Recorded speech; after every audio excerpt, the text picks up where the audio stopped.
Sige, Don, sandali lang, Don, ha? May flash report. May nagmamadaling na balita mula kay Michael Rogas. Mike, napatay na?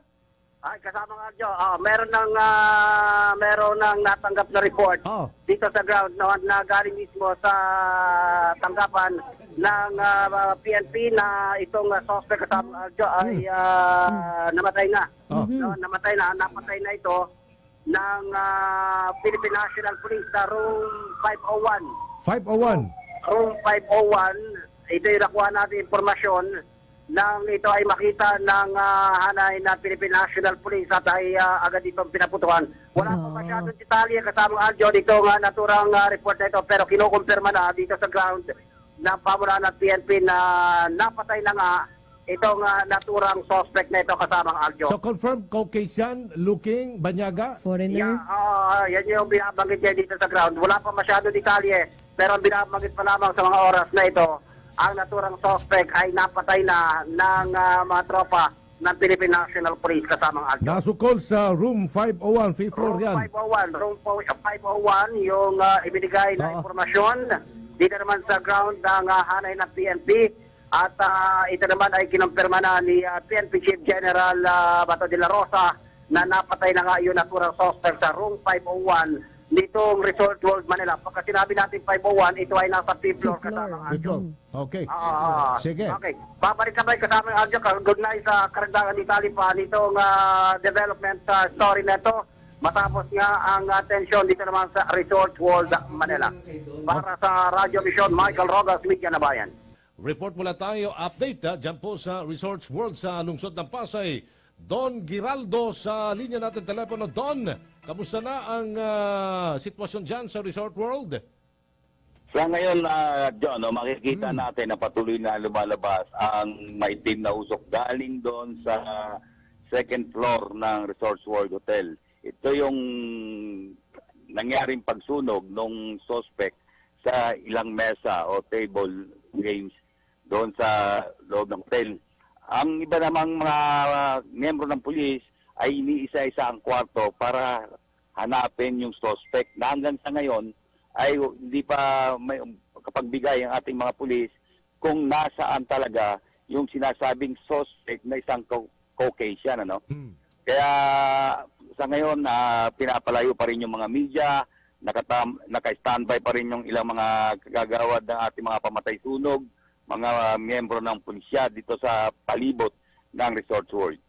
Ang balita, pumunta daw yan sa kotse, sa parking area ng Resorts World at doon kumuha ng barel. Totoo ba yan, Don?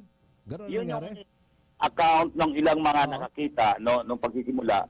Nagsuot ito ng bonnet, nagdala ng barel, may dalang gasolina, at saka nagtuloy-tuloy na binaril yung mga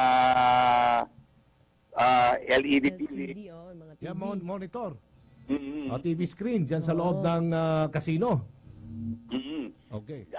Tayo nga yung grupo natin sa PTV, ang isa sa mga unang nakarating at yung ilang mga lumabas, nakalabas galing doon sa loob ng casino, yung sabi nila nung magpaputok yung suspect, yung iba nagtago sa mga CR, tapos nagkanya-kanyang labas.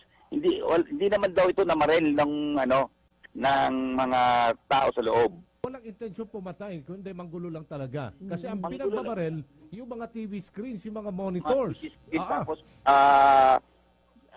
tinangka nito na maglabas ng halagang 1 milyon at 130 million pesos ng chips. Chips? Oo. Pero na-recover naman, mukhang na-recover yung mga chips. Na-recover? Saan na-recover ng mga polis? Doon din sa loob ng casino. Siguro nailagay na sa bag. Oo. Tapos naiwan. Nagkakagulo na, naiwanan niya. Yung mga sinasabing, Doon, paano nakapasok yung mga gamit niya, lalo na yung baril and even yung gasolina? Di ba mahigpit yung seguridad dyan sa mga resorts? Nung hinaharang daw, ayon sa account ng mga nakakita, hinaharang daw ito, pero nung magpaputok, mukhang nagpulasan din yung mga security. Radyo ng Bayan. Report. Salamat sa Michael Rogas. Don Giraldo, balikan natin, Don. Yes, John, Serena. Nagsimula yung kanilang clearing operation mga bago mag alas 6 ng umaga. Ayun yung pinasag na yung mga salamin sa second floor. Tapos isa ang mga kwarto ng mga kagawad ng SAP. Tapos may nakausap tayong dalawang babae na ginising nga, tinadyakan yung kanilang pinto. Pinababa sila. Yung dalawa pala nilang kasama, naglalaro sa casino. Tumawag sa kanila nung na huwag lalabas kahit ano mangyari, ilak yung pinto. Dahil medyo may kaguluhan. Hindi nga nila alam na nagkaroon na ng barilan sa labas. Mahimbing yung tulog nila, nagising lang sila dahil nagsasagawa na ng clearing operation at hinahanap yung suspect, yung ating mga pulis. Ay, yung mga nawawalang mga kamag-anak ng mga pumunta riyan, no? Nag-aalala, nakita na at yung mga Empleyado nasugatan, yung mga empleyado nasugatan na idala na sa ospital, yung mga tumalon. Yung mayroon na kanina, si Mr. Hilyongko, yung isang anak niya ay isang manager din sa loob ng casino. Nung nangyayari yung kaguluhan, tumawag pa raw ito sa kanya. Pero hanggang kanina, mga bandang alas 6, hindi pa rin niya malaman kung nasaan yung kanyang anak. Sa trabaho, tinatanong niya kung nasaan, wala makapagsabi. Kaya ang isa ng naipayo namin, baka pwede niyang puntahan na yung ibang mga ospital na pinagdala ng mga nasaktan. Ito yung mga nasaktan nung nagkaroon parang stampede. Stampede, nagkagulo na. Anong oras nagsimula yan? Yung gulong yan, Don? Ito ay mga nasa pasado, mga 12:20, 12:30. Kasi pagkagaling ko ng PTV, alas 10,